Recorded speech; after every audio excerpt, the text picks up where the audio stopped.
Сайн бацхан үзэгчдээ орой мэдээ танилцуулъя. Алтны татварыг бууруулснаас хойш сорьцын хяналтын газарт хандах иргэн байгууллагын тоо эрс нэмэгдсэн. Ачааллаа даахаа болж тоног төхөөрөмжөнд хуучирсан тухай байнга ярьдаг. Шадарсаад инх төвшин өнөөдөр үнэт металлын сорьцын хяналтын газрын үйл ажиллагаатай танилцлаа.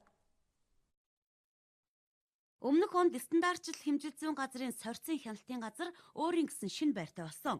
Зориултын лабораторитой болсон ч зарим тоног төхөөрөмж нь хуучирч муудсан байна. Тухайлбал үнэт металлын сорьц тавихдаа гар аргаар алгаар зохих жишээтэй. Одоо ерөөсөө ямар ч шаардлага хангахгүй тоонууд нь харилцсан. Тэгээ энэ үйлдвэрүүд бол гомдол мэдүүлж байгаа. Ерөөсөө энэ шаардлага хангахгүй байна. Хэрэглэгчид энэ сорьц муу юм уу, жинхэнэ сорьц муу юм уу гэд ингээд бидрээс ингээд байна гэх шаардж байгаа климээс солиоч гэсэн шаардлага тавиад байгаа. Тэгээ одоо бид нэр энэ хөрөнгө мөнгөний асуудал шийдэгдвэл одоо климээс солих боломжтой.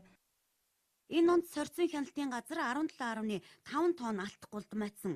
За нийт 140 мянган гаруй алт мөнгөн эдлэлд сорьцын баталгааны тэмдэг тавьсан байна.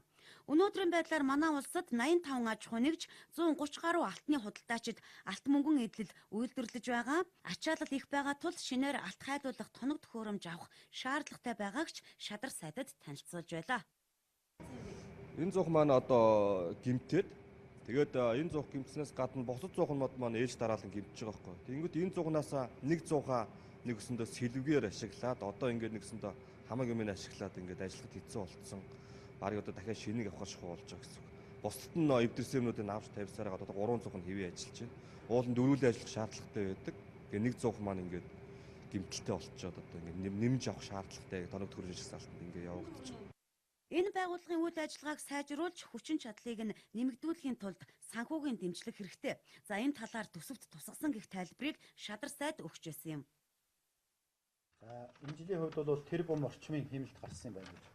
За 100%-аар биш юм аа гэхэд тодорхой хувийг бол та бүхэн дэргээд зарцуулах тийм эрхийг өгөх байхаа гэж бодож байна. Би дараагийн 7 хоногоос энэ асуудлыг ахиад сангийн яам руу хөөцөлдөө.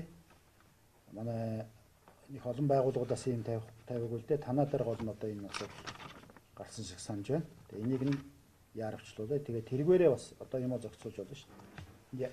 Улсуудынхаа нийгмийн асуудлыг шийдэхэд зохицуулж болно. Сургалтанд одоо зарцуулж болно. Тоног төхөөрөмж авах тэр арга хэмжээндээ зохицуулж болно. Энийг бол нэгэнт 17 оны энэ одоо төсөв дээр бол зөвшөөрөгдсөн зүйл. Сорьцын хяналтын газар үнэт металлын сорьц тогтоох лаборатори, алт хайлах, эрдэнийн чулуу тодорхойлох лабораториудыг ажилуулж байна. Жилдээ давхарцсан тоогоор 4,000 гаруй аж ахуй нэгж газарт үйлчилж байна.